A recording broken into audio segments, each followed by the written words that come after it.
Hey guys, 7 WWE Rocks here, and yesterday, of course, was a big night for the WWE. We had the draft. We finally saw who goes to Raw, who goes to SmackDown, who gets drafted up from NXT, and all its greatness. So, basically, I just want to talk about my thoughts and whatever. Seeing stuff on Twitter, a lot of people loved it, a lot of people hated it, and I think a lot of people thought it was I was kind of in that category.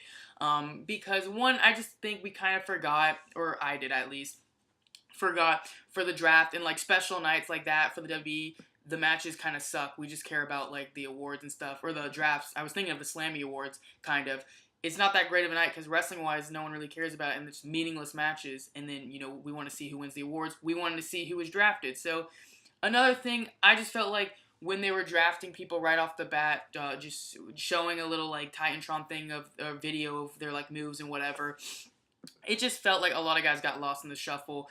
There was never really a big announcement. It just seemed like as soon as we announced the first few, they just kept going in the emotion into motion. So I don't know. I enjoyed the main event. Some of the picks were all right.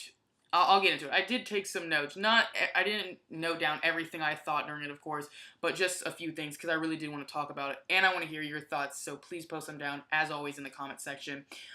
It was off to a great start. We had Rollins get pick number 1, which I thought was perfect.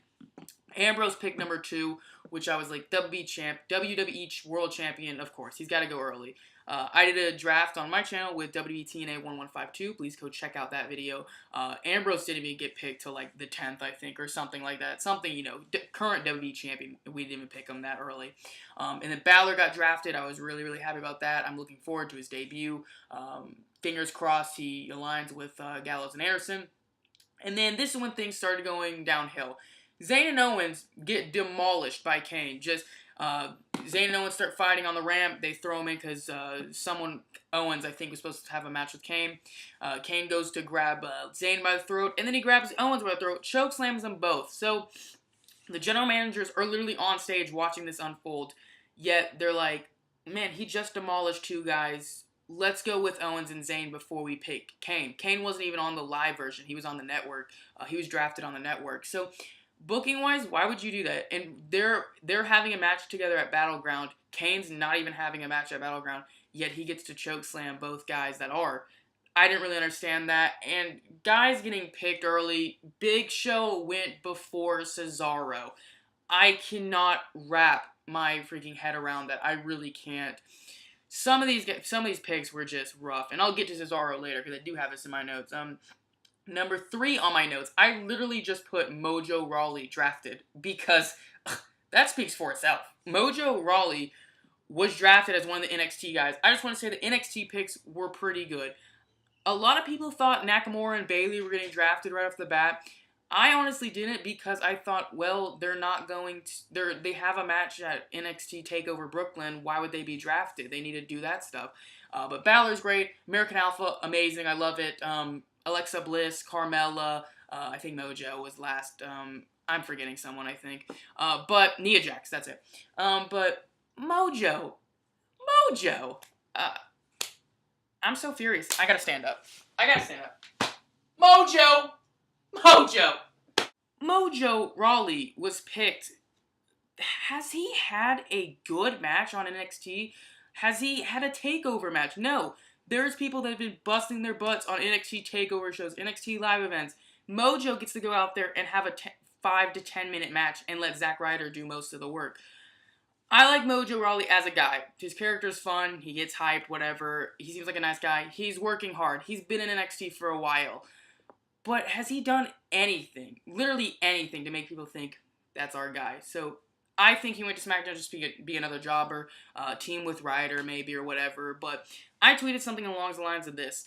Can you imagine sitting in the WWE creative room or where the writers are and they're just one guy, they're all talking about draft picks and they're like, okay, we got to draft an NXT guy, and there's that one guy in his Hype Bros t-shirt and he says, you know what?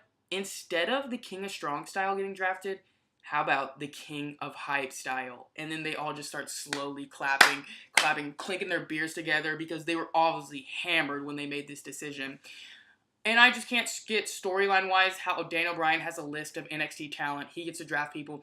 He sees Shinsuke Nakamura, passes up, and says, no, got to go with Mojo. I think he's ready at this point of his career. I think they really should have came up with something for why Shinsuke Nakamura and Bayley were not drafted, because they both deserve it. But I kind of knew that because they were doing their Brooklyn matches, so they can't really be on the main roster at the moment. But, Bayley's supposed to be your tag partner. Sasha Banks' tag partner at Battleground. Again, I don't really see that happening, but please check out my Battleground predictions that I'll be filming on Friday and uploading on Friday, and then I kind of give my reason. But just moving on, Mojo. No tag teams were broken up. Now, people were tweeting me, yes, they were. The Wyatt family and the Social Outcasts. I mean legit tag teams. Two guys. It was supposed to be this big shock value. All the dirt sheets, I know, shouldn't trust dirt sheets, but all these dirt sheets are saying that they're going to break up a lot of tag teams to get that shock value. Literally no one was broken up, and I thought that was kind of stupid. I like the tag teams like Enzo and Cass. I would not want to see broken up, but I thought it would have been interesting if, Mick Foley or Stephanie would have been like, yeah, I want Big Cass, Enzo, I don't want you. I thought that would have been interesting, but again, Wyatt family, I'm very glad they all went in separate directions. Social Outcasts, I hope they do good things. Heath Slater, the hottest free agent in sports entertainment today. I really hope they go somewhere with that. Just let him run around shows randomly. Raw gets the cruiserweights, the tag teams, and the women's titles. They pretty much got everybody. SmackDown, it just felt like SmackDown drafted a few big names at the start, Cena, Styles, or in Wyatt. That was pretty good. Then they were just like, let's go get a bunch of jobbers, because they pick people that really have nothing going on for them. At least when Raw picked people, it was like, okay, these guys are mid-carders. They're not just straight-up jobbers. The other SmackDown just picked a bunch of jobbers. And goes to my next point, I believe. Oh, Foley, Steph, Brian, and Shane, their banter was awful.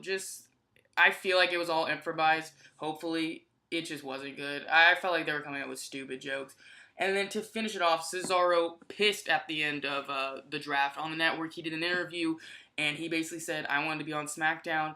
I, bust my butt every week, and SmackDown's supposed to be this great show now. It's supposed to be the rating show, the new, fresh, awesome wrestling talent. Shane and Daniel are supposed to care about the wrestling, not themselves. Cesaro basically says all that, and then he's just talking about how sometimes he stumbles on his words and gets made fun of, but he knows 5 different languages, so it's kind of hard for him to get his thoughts. But what he doesn't stumble on is wrestling, and he doesn't. Cesaro, Owens, Zayn, all those young guys I think should have been picked on SmackDown. I really do. But I'm gonna thank you for allowing me to vent, but I am gonna watch, Monday night and SmackDown and see where they go, where they take. Hopefully these jobbers become mid-carders, become top tier contenders. Please, I'm gonna wait this out. I'm gonna see what they do. But honestly, I thought the draft was meh.